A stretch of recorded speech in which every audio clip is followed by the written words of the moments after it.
आणि पाकिस्तानचा जो आता ताणतणाव वाढलेला आहे आणि आता युद्धजनक परिस्थिती निर्माण होऊ शकते। त्यामुळे या ठिकाणी ठाणे येथील रेल्वे स्थानक या ठिकाणी रूट मार्च घेण्यात आलेला आहे। जीआरपी असेल, आरपीएफ असेल, याकडनं रूट मार्च घेण्यात आलेला आहे आणि याच ठिकाणी आता पाहायला गेलं तर मोठी तुकडी या ठिकाणी ठाणे रेल्वे स्थानक या ठिकाणी रूट मार्च करताना पाहायला मिळत आहे।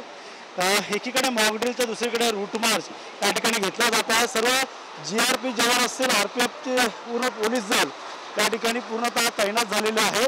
पूर्णतः दोन्ही बाजूने पाहायला गेलं तर कुठली परिस्थिती उद्भवली तर यासाठी दो हात करण्यासाठी नागरिकांनी सतर्कतेचा इशारा देखील या जीआरपी आणि आरपीएफकडे दिला जात आहे।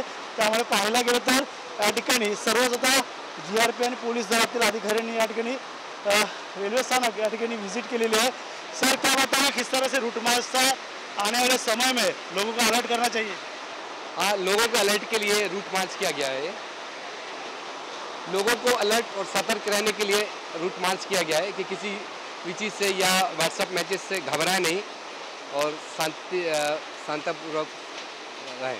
शांततापूर्वक या ठिकाणी आता रूट मार्च काढण्यात आलेला आहे आणि याच ठिकाणी जीआरपी असेल, आरपीएफच्या ज्या वरिष्ठ पातळीवरचे जे अधिकारी आहेत ते आता या ठिकाणी पोलीस अधिकारी असेल, अंमलदार असेल त्यांच्याशी बातचीत करतात। लोकांशी सतर्कतेसंदर्भात देखील या ठिकाणी संदेश देत आहे। मॅडम स्वतः जोडले। मॅडम, कशा प्रकारे रूट मार्च करण्यात आलेला आहे, लोकांना अलर्ट केलं जातं, एकीकडे मॉकड्रिल तर दुसरीकडे रूट मार्च? हे आमचं रूट मार्च चालू आहे आणि घातपात तपासणी वगैरे हा रेल्वे मार्गाच्या कार्यक्षेत्रामध्ये नियमित चालू असतात, त्याचाच हा एक भाग आहे। तर काय संशय आढळला की लोकांना काय आवाहन कराल, कशा प्रकारची अनाउन्समेंट आपल्या रेल्वे स्थानकाकडून होणार आहे? आपल्याद्वारे मी हे आवाहन करू इच्छिते जनतेला की जर नागरिकांना कुठली संशयास्पद वस्तू मिळाली किंवा काही सांगायचं असलं तर आमची जीआरपी हेल्पलाईन आहे 1512 1512 याच्यावर आम्ही आपल्याला माहिती देऊ शकतात। तुमचं नाव गोपनीय ठेवण्यात येईल। या ठिकाणी रेल्वे प्रशासनाकडून पूर्ण पोलिसांकडे काळजी घेतली जाते। रूट मार्च जो आहे तो पूर्ण रेल्वे स्थानक या ठिकाणी काढण्यात आलेला आहे। त्यामुळे एकीकडे मॉकड्रिल असेल, दुसरीकडे रूट मार्च हा ठाणे रेल्वे पोलिसांकडून काढण्यात आलेला आहे।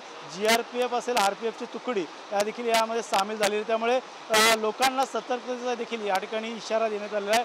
कोणती संशयास्पद वस्तू जरी आढळली तर पोलिसांना ताबडतोब कळवावा असं देखील त्यांनी या ठिकाणी सूचना केलेल्या आहे। त्यामुळे नक्कीच येणाऱ्या काळात पहलगाम येथील हल्ल्यानंतर आता भारत आणि पाकिस्तान या दोघांमध्ये देशांमध्ये आता ताणतणावाचे वातावरण निर्माण झालेले आहे। तर रात्रीच मोठ्या प्रमाणे हवाई दलाच्यानुसार या ठिकाणी हल्ला केल्यानंतर भारताने पाकिस्तानचे पूर्णतः ज्या ते नाड्या आवळलेल्या आहेत। पाहायला गेलं तर मोठ्या प्रमाणात आता या ठिकाणी पुन्हा आता युद्ध कशा प्रकारे होईल हे देखील पाहणं गरजेचं आहे।